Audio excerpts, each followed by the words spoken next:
Thank you. Thanks, everybody. Thanks, Danielle. All right. Thanks for coming here. This is very well twisted. I'm going to do that with it. And then, yeah. Now I can really move around. That's what comedians do. They start by moving the mic over to the Pulitzer Prize for Poetry section. There we go. That's good. Okay. Thanks for coming to see me, everybody. And if you bought the book, double thanks. So I've done a few stops here, and what I do is I read a little bit from the book, but I'd rather just talk to whoever's here. We can ask questions, have a conversation. I think that might be a little more interesting.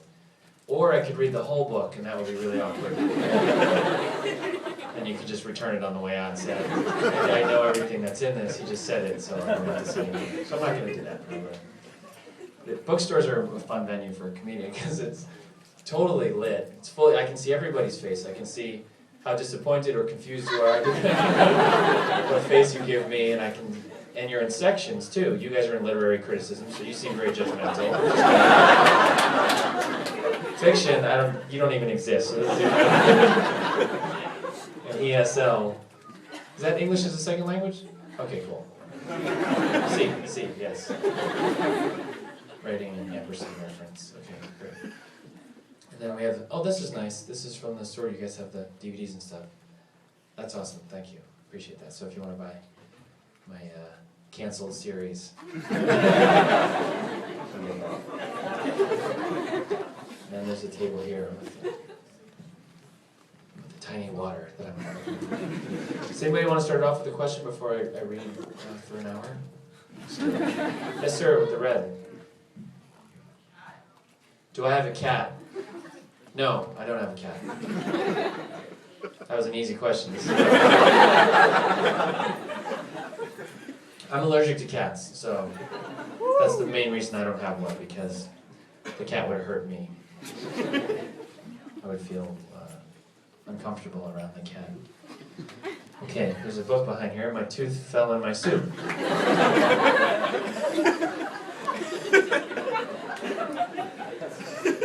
And there are also some tickets. Looks like I'm going to win the raffle. A lot of tickets. Those aren't in my rider. I didn't say I need to have that tooth book and the tickets when I do this. Well, but I don't have a copy of my book, which is a little stupid of me. So can I borrow one? Thanks. Well, thank you. Appreciate it. I hear a little whistling, so I got to figure out where not to stand without feedback. You guys hear that? Okay, so this book has some short pieces in it and then some longer ones as well. So that's a hell of a ringtone you got there. Sounds like you're solving a crime in the future. Where is that detective? You've got some unruly robot murderers. I think she's in the past at that dork's book signing. Call her anyway. What's the name of your ringtone? Who is that? It's just generic. Oh, wow. Can you do it again? Can you have somebody call you? Just want to see if my assessment was right. Are they robots who murder people, or are they people who murder robots? That's episode 5, my friend. You're jumping through the season a little fast. All right. Let me just flip through my whole book here, because I can't find the piece. I think it was on page 112. Here's what I wanted to read for you. These are short stories. I thought I would just read a couple of very short stories. Here's one of them. When the stripper jumped out of the giant cake, everyone got excited. But then when she jumped into the regular-sized cake, everyone got confused. That's a full story. That's a short story. Here's another one. Everyone knew that you should never provoke a rattlesnake, much less tie it into a bow. But that didn't stop Judd. What did stop him was the rattlesnake. Both kind of sad stories. This is one of the items from a list here that I did called frustrating uses of etc. This is a frustrating use of etc. Honey, I don't quite know how to tell you this, but while you were away, I got a little drunk with my ex, Bob, and his friend Tyrone. Then we started to play wrestle, etc. That's frustrating. We need more details, etc., etc. That's the basis of that. Here's another one. Ladies and gentlemen, we need you to get back to your seats and fasten your seatbelts immediately. There appears to be a serious mechanical failure with one of our wings, etc. Pretty grim. Okay, how about another question? Yes? Okay, usually how it works is I either point to the person who raised their hand or even look in that part of the room. That's what I was doing over here, so I'm going to go with her. I was just wondering if there is a single comedian that you would consider your greatest comedic influence? Sure. The question was, what did I say to Clint? I don't know if you guys are working together or what. It's pretty frustrating. The second part of the question was, is there a comedian who I consider my greatest influence? Is there a comedian who's had the greatest influence on me? When I was a kid, and I mentioned him, I lost you, there you go. When I was a kid, I mentioned this a lot, and people have asked me. Stephen Wright was a comedian who had a big influence on me. I'm a child of the 80s, so when I was a kid, I'd watch a lot of stand-up on television. And I'd, flip through the channels, and I'd find one of those things like Stand Up Spotlight, MTV Half Hour Comedy Hour, Live from the Comic Strip, Caroline's Comedy Hour, things like that, and then HBO specials. Now we have Comedy Central, so that's where you see a lot of stand-up. But back then there were these specials where it's just a brick wall, guy with a microphone, hey, this next guy, and the guy comes out with a blazer. Oh, airplanes are pretty bumpy, huh? Right? But then I saw Stephen Wright, and he was really different. Stephen Wright had these very short economical jokes that I just thought were so smart and different. So I do remember him having an impact on me. I also liked Gary Larson a lot, Far Side. Those are two things for me. I grew up in suburban New Jersey. Yeah. That's the right response. One person, we're watching. Woo! We got out! So I didn't have a bookstore like this. We didn't have a lot of bookstores, but there was a B. Dalton in the mall, and I would go there and I would go find the Far Side section. And I'd grab a Gary Larson book and flip through it. So those are the two clearest influences I can look back to say, really had an impact on what I thought was funny when I was growing up and stuff. When I got a little older, I discovered Woody Allen stand-up, which I really love. I love Richard Pryor as a comedian. I think he was really just one of the best. And I'm trying to think of other ones. A lot of the comedians. Good evening, shoppers.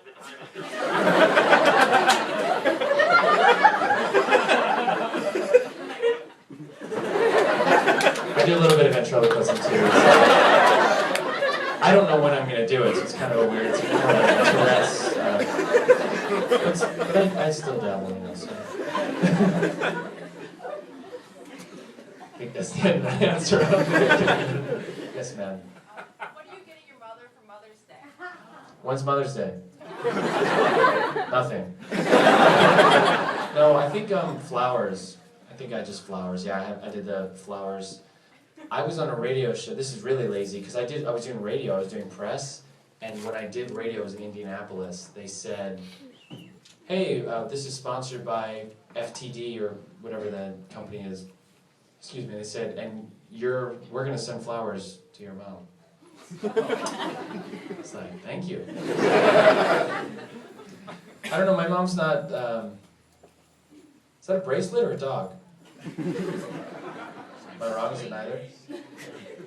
Okay. Shane's taking from somebody's pants. Okay, sorry about that. Enjoy it. Sorry. Just feeling very auditorially sensitive. What are you getting your mom? I haven't gotten her anything yet. Okay, so I don't feel so bad. Does she live nearby? Yeah. Oh, you're lucky. So you can total last minute anything. Mine's in New Jersey, so. But they're gonna send those flowers. Okay, let me read you. This is from a piece called Statistics. I'll just read you a couple of statistics, and then I think we'll just go into the full question discussion here. All right, page 37. Okay, here we go. Nearly 1/2 of all people in the United States are torsos. That's true. That's true. The average person will eat more than 25 pounds of meat if offered enough money to do it. And, this year Americans officially became fatter than snowmen. That's interesting. Too real, too real. You are 10 times more likely to get hit by a car when the driver is aiming for you. All true, all true. Okay, what else should we talk about here? Yes? Why did I decide to write a book? A couple years ago, I got the deal to do this book, which I was excited about. And then I was doing the TV show, so I didn't get to hand it in. The publishing company, they were so patient, which I'm grateful for. But eventually the show ended and they said, you have to hand it in September or we're going to redo the deal. AKA, we're going to take back the money we gave you. And, or we're going to have somebody write it with you, where they say, written by Demitri with, and that means, wait a minute, let's get into the rest. So that was enough of a motivation. So I wrote most of this last summer. And when I finally got to sit down to write it, I was asking myself the same question, like, why am I doing a book here? Because I don't want to just do a list of jokes. And I don't want to do things that would work better in another medium. So if something would work better as a joke, I'd rather just tell it as a joke. And if it works better as a scene, then I should write it as a scene and try to figure out how I can produce that, whether it be in a film or even like a web video or something. So for a book, it was an opportunity for me to try to make things that would work best read, that would work best just on a page. Because it's kind of fun as a performer to have this opportunity, because it's more a one-to-one thing. You know, I really wouldn't want to read too much of the book out loud, because I like thinking of this thing that you can just take somewhere and just flip through it. And because the pieces are so short, you can kind of go in any order.